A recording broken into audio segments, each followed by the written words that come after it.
Hello, a lot of unfamiliar faces. That's okay. I've never been here before. Um, on dis- no, on February 1st, 2012, I graduated from Temple University. It was, thank you, yes. It was my 22nd birthday, and I was very disappointed because my entire life I had envisioned myself being 21 when I graduated college. But my parents were very excited for me. This was all they had been waiting for.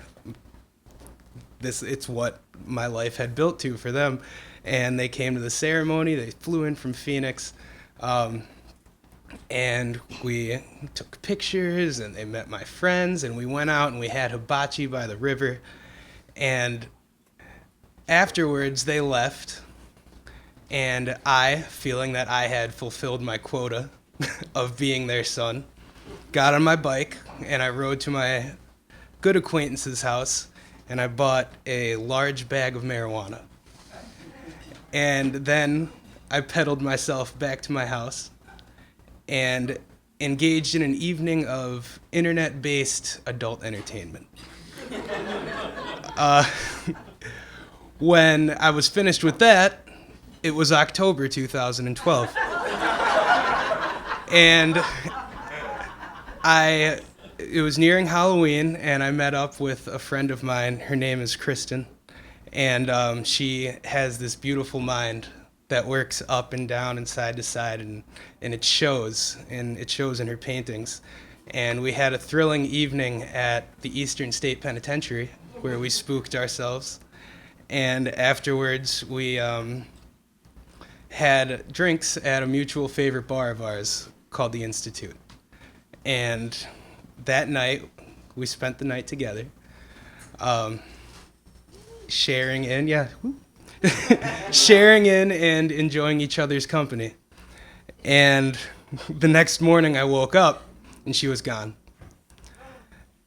She was nowhere to be seen, but there was a note on my desk, and it had these interesting lopsided faces on it that were just so cool to look at, and in the top right corner it said, "See you soon." And I felt good. So I went downstairs and I had breakfast. And as I finished my breakfast, I had toast with, I was poaching eggs at the time. I kept these poached eggs on top of the toast. And as the moment I finished that breakfast, I was sick. I was sick from the bottoms of my feet to the hairs on the top of my head. I felt it all over. And I wallowed and I wondered, like, why do I feel this way? And I kind of, like, I had some, like, sores breaking out. I know it sounds disgusting. Like, yeah, just not, like, sores, but they're, like my chest was, like, I was having some sort of reaction, and I went upstairs. And first, I went to the bathroom, and then I laid faceplant in my bed for about 3 hours, and everything hit me at that one moment. I thought, I am 8 months out of school. I am sick. I don't really have a job. I do, day-to-day work where I could work to pay my rent and sometimes get the internet bill if it's not a month and a half late. And so I left.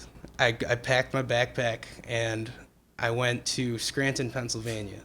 I didn't know, yeah, that's where I'm from. It's my hometown, Scranton, Pennsylvania, yeah. And I didn't know what I was going to do, but I knew where I was going. And I was going to my brother's house with his newly married wife, Casey. And I knew that I was going there, and they were going to have me, whether they liked it or not. And so I did that for about 2 weeks. I wallowed. I sat around. I played guitar. Not great at it. And my cousin found out eventually that I was doing this, and he called me up and offered me a job at his restaurant as a bartender. And so I took it. One, because I was broke, and there is no number two. I needed money. But as I started working at the restaurant, I started to see all of these people that I grew up with and people that uh, whose parents had yelled at me when I was younger, and I saw them and they were not yelling at me anymore, and I just saw these familiar faces, and we started to reconvene and get together, and I spent a lot of time at an after hours club called the Waldorf. And I remember one night, about 4 weeks into my stay in Scranton, I walked into the Waldorf after having spent all this time wallowing and figuring out what to do with myself. I walked in, and a whole half of the bar, as I walked in the door, yelled, "Spencer!" Was that fun? They yelled, "Spencer!" And it was like the strength of that yell filled the reserves in the side of me, and I felt love.